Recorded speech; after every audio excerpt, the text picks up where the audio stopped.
भर सोया, बुढ़ापा देख कर रोया, सिराने मौत हंसती है। हमारा बचपन, दुनिया कहती है कि माता की गोद में निकला, पर माता के संस्कारों में हमारा बचपन निकला। दुनिया के लोग कहते हैं कि जवानी भोग और विलास में निकाली, परंतु हमारी जो कर्मठ शिव का भक्त होता है, जो संस्कारों में डूबा हुआ होता है, उसकी जवानी अवस्था भी अपने पिता के बतलाए मार्ग पर निकलती है।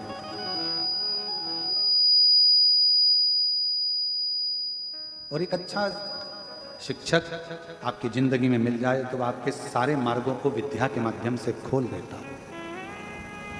और फिर चौथी अवस्था में जो बुढ़ापा है, उस बुढ़ापे में सब साथ छोड़ देता है। कौन देगा साथ? जिन बच्चों को हमने पाल पोस कर बड़ा करा, उन बच्चों के पास भी हमारे पास बैठने का समय नहीं है। जिन बेटियों को हमने पाल पोस कर बड़ा करा, उन बेटियों के पास में भी हमारे पास बैठने का समय नहीं।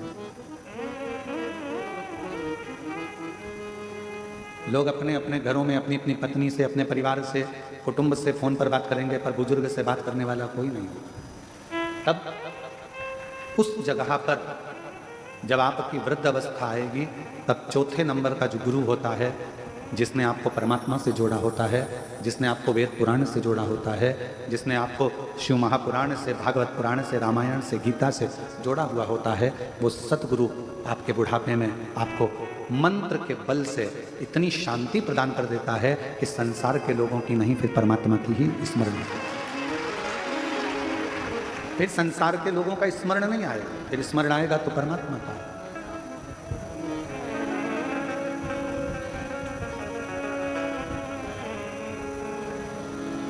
कोई स्मरण कराए। एक अवस्था के अनुसार परमात्मा की भक्ति को धारण करवाने के लिए गुरु का पद बहुत जरूरी है।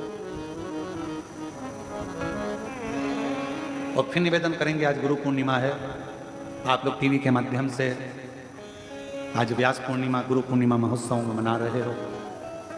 मान लो तुम्हारा भी कोई गुरु नहीं है ना, तो आज ही एक निर्णय करना और अपने घर में या शिवालय नज़दीक में मंदिर हो, वहाँ थोड़ा सा जल चढ़ाकर श्री शिवाय नमस्तुभ्यम बोलकर शंकर जी को अपना गुरु बना लेते शिव को। और भगवान देवादिदेव महादेव को जब हमने अपना गुरु बना लिया, तो हमारा ये जन्म और वो जन्म, जितने भी जन्म अगर मान लो कहीं होता है, कभी कभी हो सकता है कि कर्म भोग के कारण फिर हमारा जन्म हो जाए, परंतु आप चिंता मत करो, आपका दूसरा जन्म नहीं होने वाला, क्योंकि आपने शिव महापुराण की कथा बहुत सुनी है। तो हम आपके लिए तो नहीं, परंतु हो किसी के लिए कि भाई ये जन्म वो जन्म, ना जाने कितने कितने जन्म जो इस मृत्यु लोक में आप और हमको मिले।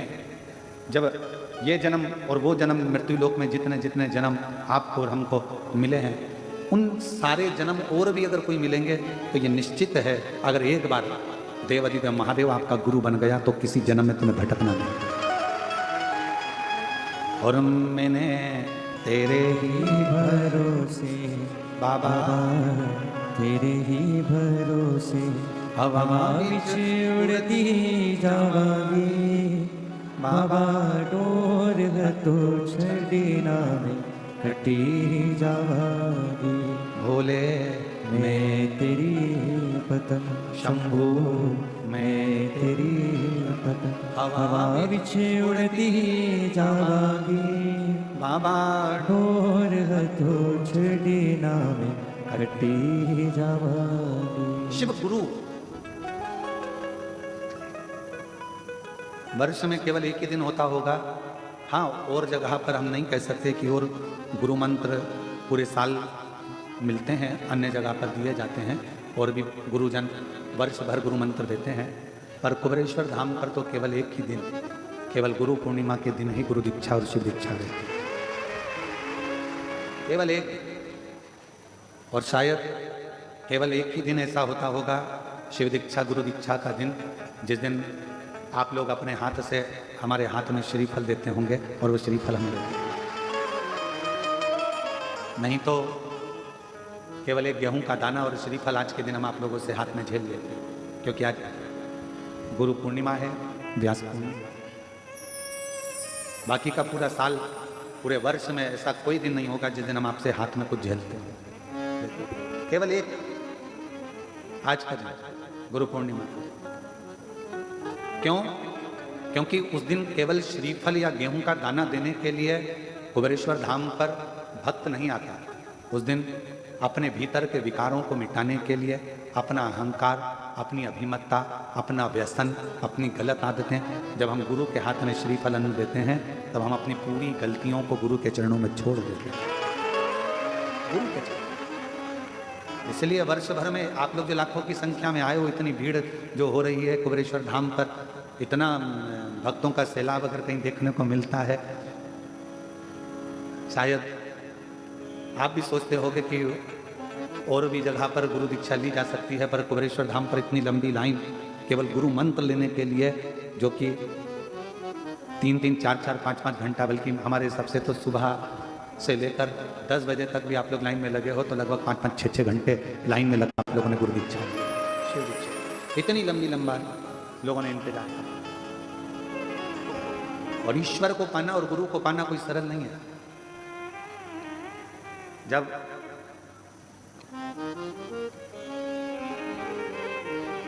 नामदेव जी महाराज गुरु दीक्षा लेने के लिए गए,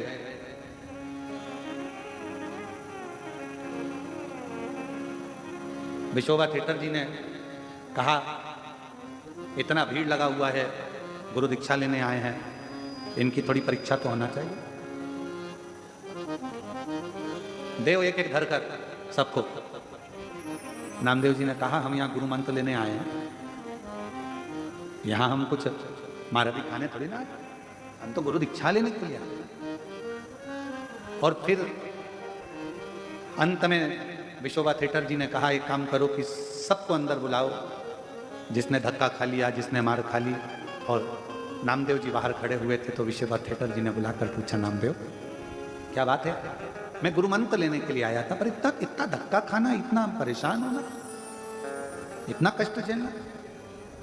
विशोबा थिएटर जी ने कहा, नामदेव, जो गुरु के दरवाजे पर एक बार धक्का खा लेता है, फिर वो दुनिया के धक्के कभी नहीं खाता। एक बार गुरु जिसको तपा लेता है, गुरु का दरवाजा अगर कोई पहुंचा और अरे हमको जल्दी जाना है, हमको ये करना है, और मालूम पड़े देरी में देरी, धक्का, लाइन लगी है, बहुत इंतजार हो रहा है, अब मंत्र मिलेगा, गुरु चरण का दर्शन मिलेगा, गुरु पांच का दर्शन मिलेगा, कुछ और इंतजार करते रहे। फिर भीड़ भड़का धक्का। जिसने गुरु के सम्मुख में, गुरु के दरवाजे का, गुरुद्वारे का, एक बार गुरु के दरवाजे का धक्का खा लिया, फिर उसे संसार में कोई पैदा नहीं हुआ जो धक्का दे, क्योंकि गुरु के दरवाजे से मजबूत हुआ।